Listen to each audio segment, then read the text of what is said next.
Sometimes AI art can look very samey, and we're going to break the mold right now by sprucing up our prompts. I want to show you 5 simple, great artistic styles that will really make your AI art pop. And then I'll share with you some of the prompts I've used right here in this video. The first art style I want to share with you is called Outrun. This is what we thought the future would look like in the past. Its name comes from a Sega arcade game of the 80s. You'll find pink, purple and blue neon lights here, along with glamorized 80s tech. Adding Outrun to your prompt is instantly going to change your picture's color palette and give your picture something of a slick, cyberpunk look.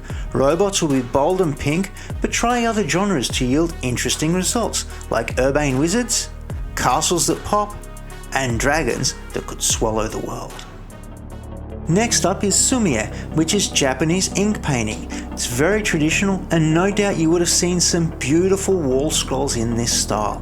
They're often just black ink on a white background, but sometimes might include a striking splash of red. Adding sumie to your prompt is going to make your art look like it was hand painted with beautifully artistic brushstrokes. Any setting you paint is going to look like visual poetry. Hues look like they're coming straight out of a kid's book, robots look moody, and this prompt will add little hints of Asia to every picture. Let's move on to Neo-Geometric Conceptualism, or Neo-Geo, which is a style from the 80s that uses geometric abstraction. The theory behind it is that it criticizes the industrialism and consumerism of modern society. Anyway, the important thing for us is that this art style often has geometric shapes like squares, triangles, circles, and so on.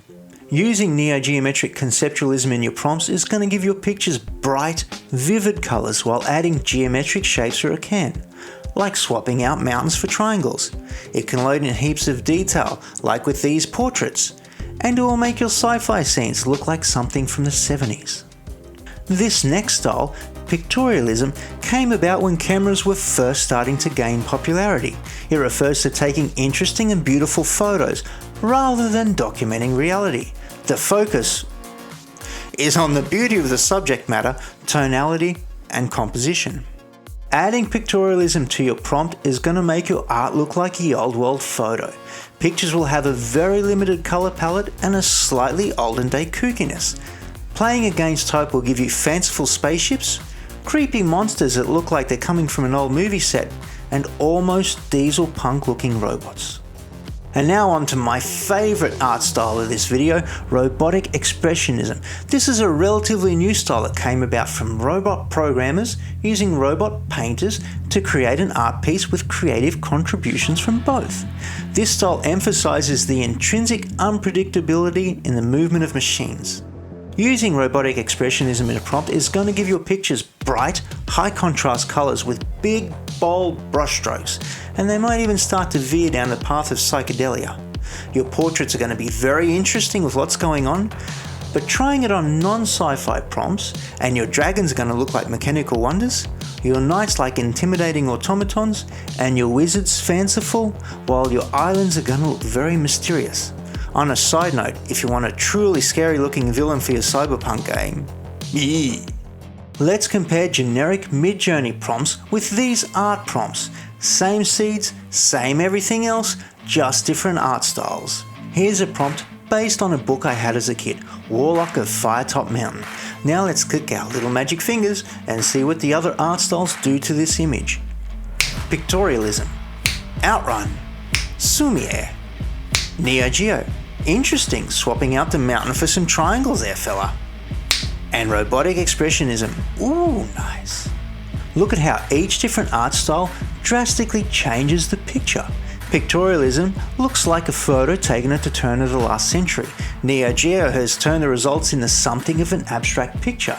Robotic expressionism has forced what looks like an actual robot into the picture, and sumie has given the warlock a distinctly Asian appearance. Let's go see what we can do with a portrait like this, a punk pin-up girl. I already like the painterly look of this one, but we want to crank the style up a little more with Neo-Geo, Outrun, Pictorialism, sumie, very painterly, and robotic expressionism. As you can see, some geometric patterns have crept into the background and over our subject's face in the Neo Geo version. And also note the angular nature of the eyeshadow, and what crazy hair. The pictorialism version looks photorealistic. Sumie is very painterly, while Outrun has made our subject look like a character from Grand Theft Auto. And robotic expressionism, wow, I love everything that's going on here. From the messy background, to the painterly splashes on the cheeks, to the weird tech on a head, to the beautiful brushstrokes that make up a hair, both at the front and the back. Very organic and painterly, just amazing. Giant robots are a favourite topic of mine, and Midjourney does them pretty well. Lots of nice large armour plates contrasting well with the mechanics underneath, but changing the art style can give your robot personality. Like here, with robotic expressionism, pictorialism, Outrun, Sumie, and Neo Geo. What a crazy difference Neo Geo makes here. It's almost like an industrial sketch come to life. And Sumie, aside from looking wonderfully organically drawn, our little robot suddenly has a purpose: to slice and dice. You look at him here and he immediately inspires you to want to create a story. And here's a D&D villain staple, a necromancer.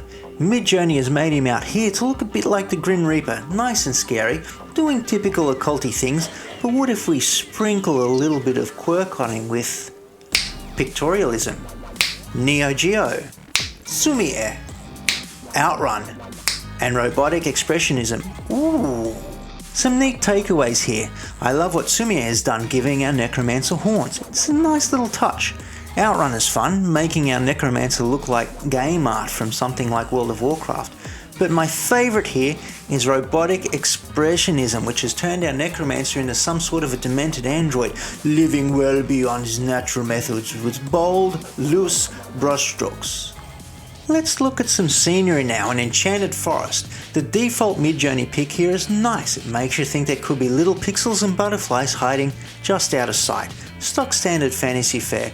But let's see what other realms our prompts will take us to with Sumie, pictorialism, Neo Geo, Outrun, and robotic expressionism.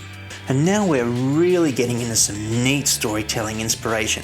The pictorialism version looks like somewhere you could go if you wandered too far into your grandparents' backyard. Sumie has a great mood. The brush strokes on the white background really give it a sense of being shrouded in mystery. Neo Geo, with its geometric forms in the middle, makes me think of another reality impinging quietly on our own. The Outrun version looks like the land of the Night Elves of the Na'vi, while the robotic expressionism version looks like the forest was built by industrious gnomes. And there we have it, 5 super simple, unique art styles that will really make your AI art prompts pop, and not a single artist name in sight. Please let me know in the comments below what your go-to art style is, and if you try any of these art styles, let me know how your picks turn out. Thanks for joining me on this mini deep dive, and I hope to see you again soon. No, you hang up first.